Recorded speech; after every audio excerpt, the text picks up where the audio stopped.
안녕하세요. 시편 23편입니다.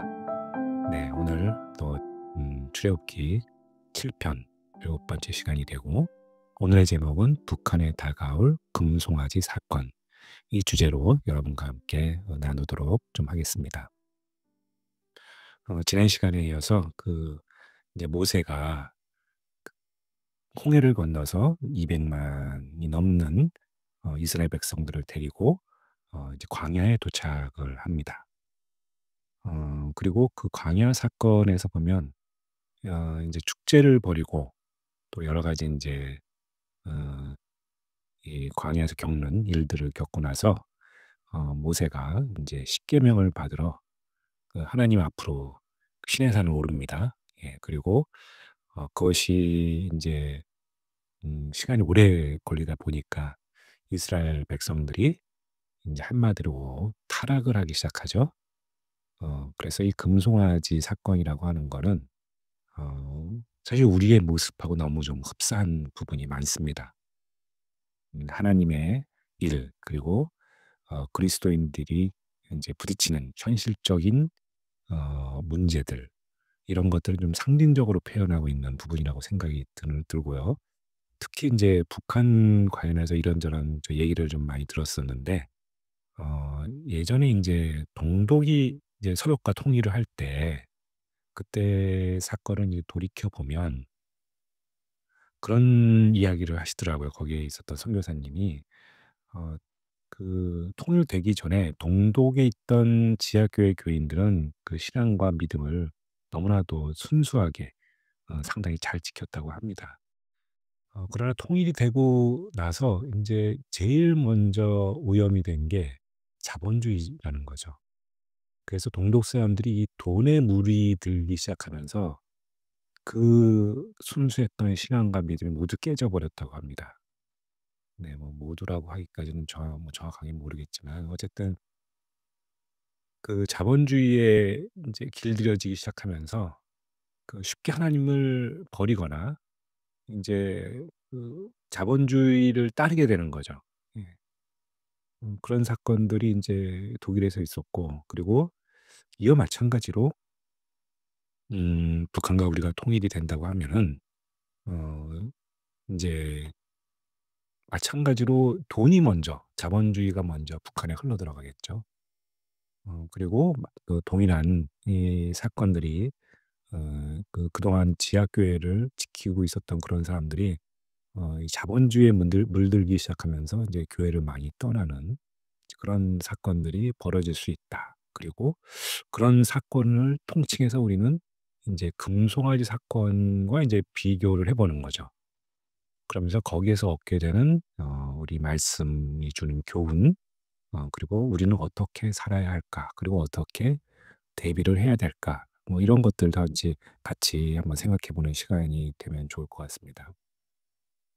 애굽에서 이스라엘 백성들이 빈손으로 들고 나오지 않았어요. 하나님께서 이것도 약속을 해 주셨습니다. 그들이 애굽을 떠날 때 애굽 사람들이 이스라엘 백성들한테 자신들이 갖고 있었던 수많은 금은 보화, 이 값어치 있는 것들을 주었다라는 거죠. 그리고 그걸 들고 이 사람들이 나옵니다. 예. 그러니깐 이 사람들이 뭐 강제로 빼앗은 것도 아니에요. 애굽 사람들이 그냥 준 겁니다. 금은 보화를 줬어요. 그걸 모두 다 그걸 들고 나온 거죠. 네, 그리고 홍해를 건넜고 그리고 나왔습니다. 그래서 사건을 거치면서 인제 시내산 앞에까지 오게 되었고, 그리고 모세가 인제 자리를 비운 그 시간 동안에 이 사람들이 그 금은 보화를 가지고 뭘 했느냐? 인제 금송아지를 만드는 그 일들을 하게 된 겁니다.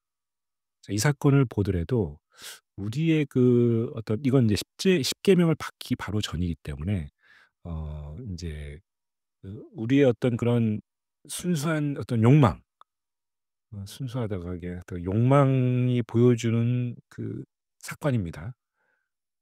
저희 이 영혼과 이 육체 가운데에 가장 큰 문제가 어쨌든 그 욕망인 거죠.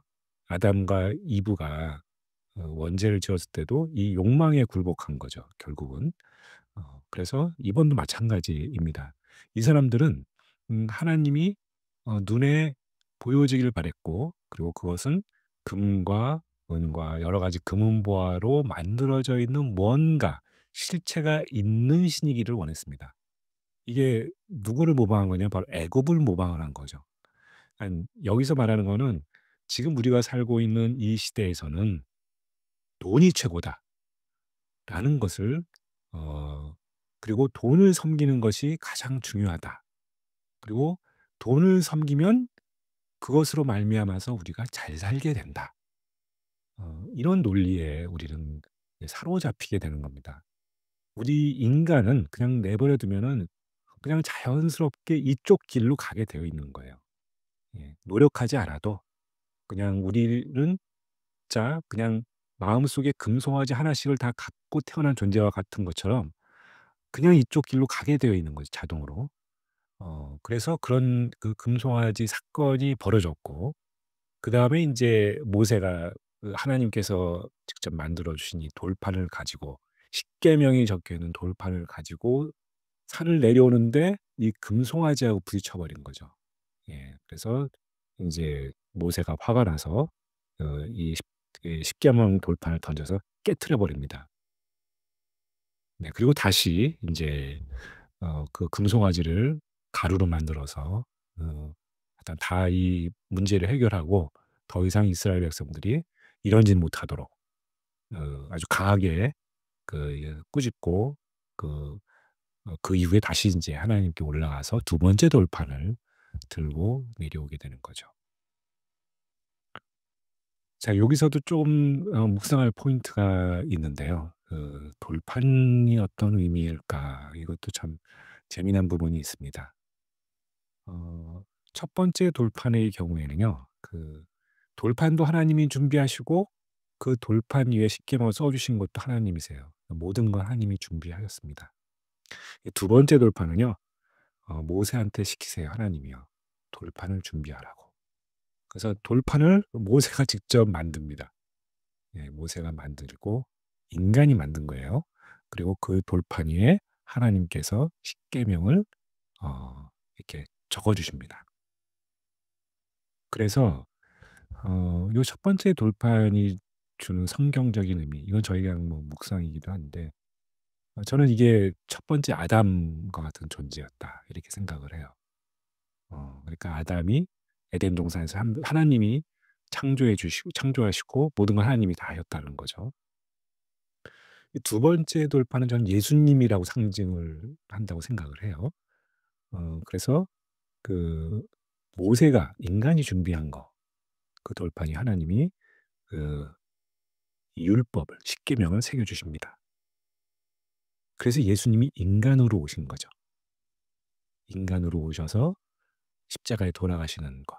그리고 예수님이 뭐라고 고백하시냐면은 "내가 율법이나 선지자를 폐하러 온 줄로 생각하지 말라. 폐하러 온 것이 아니고 완전하게 하려 함이라." 아니, 예수님이 율법을 완전하게 하려고 하셨다라는 거 오셨다라는 거죠. 그래서 저는 이 두 번째 이 돌파는, 그래서 저는 예수님의 율법을 완성한 이것을 좀 상징하는 거 아닌가 이렇게 생각을 하고요. 그다음에 여기서 인제 그 첫 번째 돌파는 어떻게 됩니까? 죄를 만나는 순간 깨져 버리는 거죠. 예. 하나님과 이 죄는 같이 있을 수가 없는 거죠. 죄는 속죄되어야만 하는. 그래서 이 십계명이 깨지는 것을 말하는 건 아담이 결국 죄를 범해서 에덴 동산에서 쫓겨나는 거를 말하는 거죠. 완벽했던 그 존재가 깨져 버리는 겁니다. 죄가 하나님의 율법을 만났을 때 깨지는 거죠. 그리고 이것은 첫 번째 언약이라고 얘기할 수 있습니다. 첫 번째 언약이요. 그래서 이 첫 번째 언약이 인제 이 첫 번째 돌판을 의미하게 되는 거고, 두 번째는 바로 이 돌판이 인제 깨어지지 않는 예수님, 그러니까 이건 새 언약이 되는 거죠. 그래서 인제 이게 결국은 이 돌판을 들고 광야를 40 년간 떠나는 그 여정이 시작이 되는 거고, 이런 것을 봤을 때 북한에서 우리가 통일이 되었을 때 이런 것들을 우리는 준비해야 된다.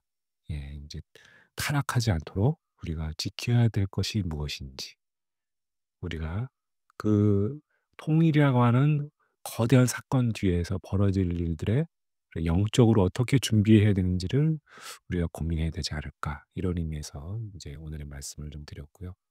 이것은 단순히 저는 북한의 문제만이 아니라고 생각을 합니다. 우리 각각 그리스도인 개개인에게도 이런 것은 다가오고요. 금송아지와 같은 일들이. 그리고 한국 교회도 저는 뭐 마찬가지라고 합니다. 이 세상이 자본주의 이상인 이상 우리는 이 돈의 위력, 돈의 권력 앞에 분명하게 마주치게 되어 있죠. 그래서 이게 어떻게 동작을 하냐면 그렇습니다. 그러니까 돈이 아주 없어도 죄를 짓게 되고, 돈이 아주 많아도 죄를 짓게 됩니다. 그러니까 돈이 많으면 죄를 안 짓는 게 아니라는 거죠. 그러니까 우리의 죄가, 그러니까 돈이 없을 때는 내가 돈을 구하기 위해서 포기해야 될 것들이 많죠. 예. 때로는 신앙마저도 포기해야 할 상황들이 사건들이 생기기도 하죠.